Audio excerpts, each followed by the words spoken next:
गृह मंत्री नरोत्तम मिश्रा का बयान। सुप्रीम कोर्ट के विधानसभा अध्यक्ष को नोटिस पर दिया गया बयान। विधायकों के ज्ञान पर प्रश्न नहीं, न ही कोर्ट की अवमानना कर रहा हूं। मैं स्पष्ट कर दूं कि योग्यता का प्रश्न तब होता है जब सम्मानित सदस्य होता है। मंत्री बनने की बात तो वो सदस्य रहते बनते मंत्री नहीं बने, वो इस्तीफा देने के बाद बने हैं। सच तो यह है कि न्यायालय का समय जाया किया जा रहा है। ज्योतिरादित्य सिंधिया के विरोध पर डॉक्टर नरोत्तम मिश्रा ने कांग्रेस को घेरा। कांग्रेस के कार्यकर्ता जो हैं न जाने जैसे तैसे जीत कर 2 से 4 सीट बीजेपी से ज़्यादा ले आए। कांग्रेस के नेता तो भोपाल में बैठे थे। खड़ी फसल कांग्रेस के कार्यकर्ताओं ने दी थी, जिसे ख़त्म कर दी। इसलिए इसके लिए दिग्विजय सिंह और कमलनाथ का विरोध होना चाहिए था। दंडोतिया और ज्योतिरादित्य सिंधिया का विरोध कांग्रेस की साजिश है ध्यान भटकाने की। नरोत्तम मिश्रा का बयान। दिग्विजय सिंह का सीएम शिवराज को बासमती के जीआई टैग को लेकर धरने पर बैठने की बात पर कहा। कांग्रेस की विचित्र स्थिति है। एक पूर्व मुख्यमंत्री कहते हैं कि बासमती का दर्जा नहीं मिले, एक पूर्व मुख्यमंत्री कहते हैं कि सीएम शिवराज हमारे साथ धरने पर बैठे हैं। दो मुंह की राजनीति करते हैं लोग। किसान और जनता को बेवकूफ़ समझते हैं, इसलिए कांग्रेस अब समाप्ति की ओर है।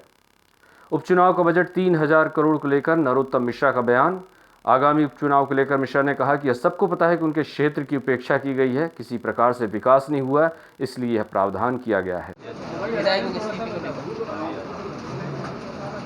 जो सम्मानित विधायक कोर्ट में गए हैं, मैं उनके ज्ञान पर प्रश्न चिन्ह खड़ा नहीं कर रहा, ना ही मेरा बयान न्यायालय की अवमानना से जुड़ा हुआ है। लेकिन इतना मैं अपनी ओर से स्पष्ट करना चाहता हूं एज ए संसदीय कार्य मंत्री कि अयोग्यता और अयोग्यता का प्रश्न, या अंग्रेजी शब्द है वो डिस्क्वालिफिकेशन का शब्द, जब होता है जब सम्मानित सदस्य सदन का सदस्य हो। जो व्यक्ति इस्तीफा दे चुके, जिनके इस्तीफे मंजूर हो चुके, वो डिस्क्वालीफाई कैसे होंगे? जो सदस्य है ही नहीं।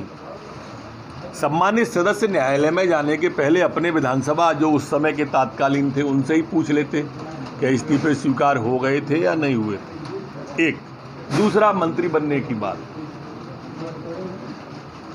वो सदस्य रहते मंत्री नहीं बने हैं, सदस्य से इस्तीफा दिया है।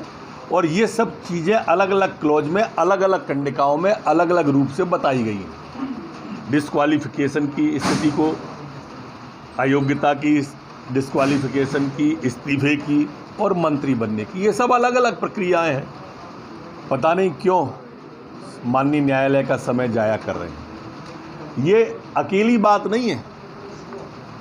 अभी आपने कुछ दिन पहले सुना होगा, कांग्रेस के बड़े नेता ने कहा कि जी विधानसभा में इतने सारे प्रश्न लगे थे, इन प्रश्नों का क्या होगा? अरे जो सत्र ही शून्य हो गया, जो सत्र ही समाप्त हो गया, उसके प्रश्न कैसे जिंदा रहेंगे?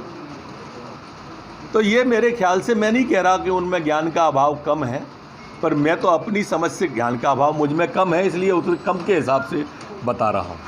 इंडिया जी को कॉलेज है।